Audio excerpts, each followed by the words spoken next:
Hey Space Watchers, and welcome back here from Riyadh. The last 2 days at the Connecting the World from the Skies conference, we learned a lot about the ambitions of the Saudi space sector, and that goes from technology, frequencies, non-terrestrial networks to regulation.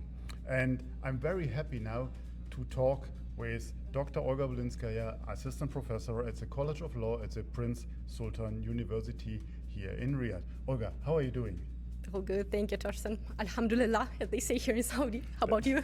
I'm doing absolutely fine, and I'm super excited to see everything that goes on here and speak with the people that are doing the startups and living the dream here, as they would say.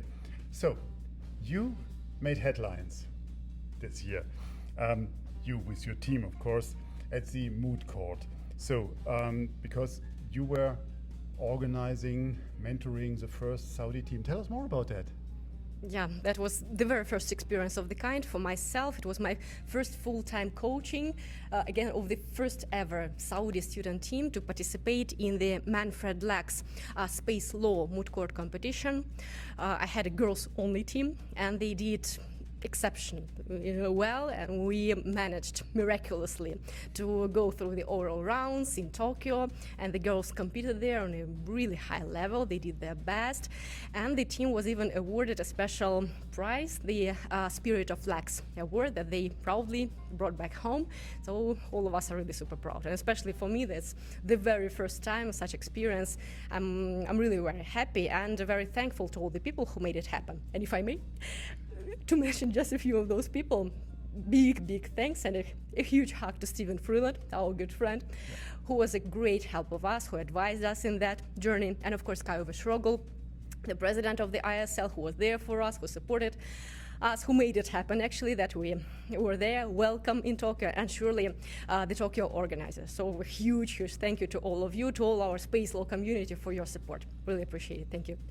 That's fantastic. But to have this foundation to attend this moot court, how is space law taught here in the kingdom? I mean, there's not the big universities that have it. I mean, you are working in one of these colleges, so but draw a picture. So how is that taught here? Yeah, sure, with pleasure. I'm a space lawyer myself. I've been there in this field for more than 17 years now.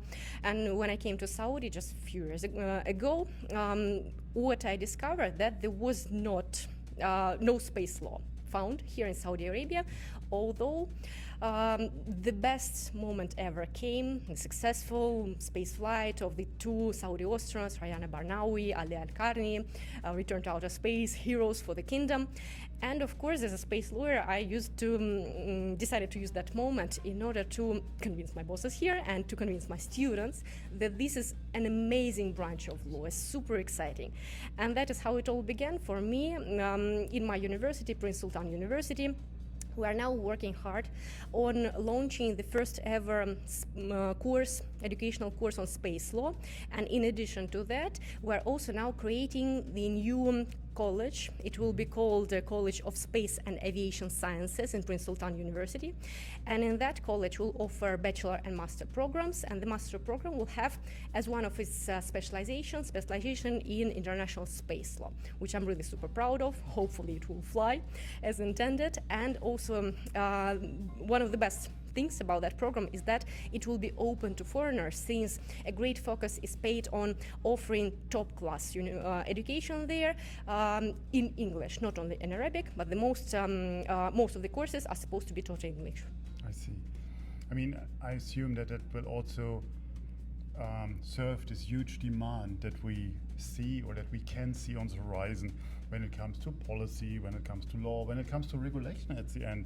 So is there anything else besides the College of Space Law that we can expect in this field, in this particular field? Yeah, absolutely. It's not only about education. There is indeed, like you say, a heavy demand in high-class experts in space law, in space policy, in space management, other related fields. Why is that? And now, coming back to space law. Currently, Saudi Arabia is working on producing its first ever space regulations. For quite some time now, the space regulator here in the kingdom, CST, Communication, Space and Technology Commission, has been drafting a comprehensive space law for the kingdom. It's still to be adopted, hopefully soon, maybe next year, who knows if we are lucky. And in parallel, CST is also drafting a series of regulations, and they're really focused. For instance, regulations on the licensing of space activities, regulations on registration of space objects, separate sets of regulations and even guidelines relating to sustainability of space activities, related to space wars, human space flight, suborbital space flight, and whatnot. So the ambition is really high, and it's also true for the regulatory field. Wonderful. How do you see your future here? So we will see here in the next years in the kingdom teaching and inspiring the next generation of space lawyers to then at one stage win the Moot Court. Inshallah. Inshallah, yeah. That's at least my own personal ambition.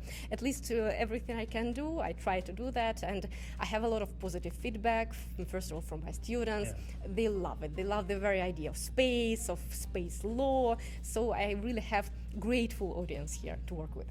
Thank you very much for your time. Thank you, Torsten. I wish you all the best. Thank you so much. With that, Space Watch out here from Riyadh.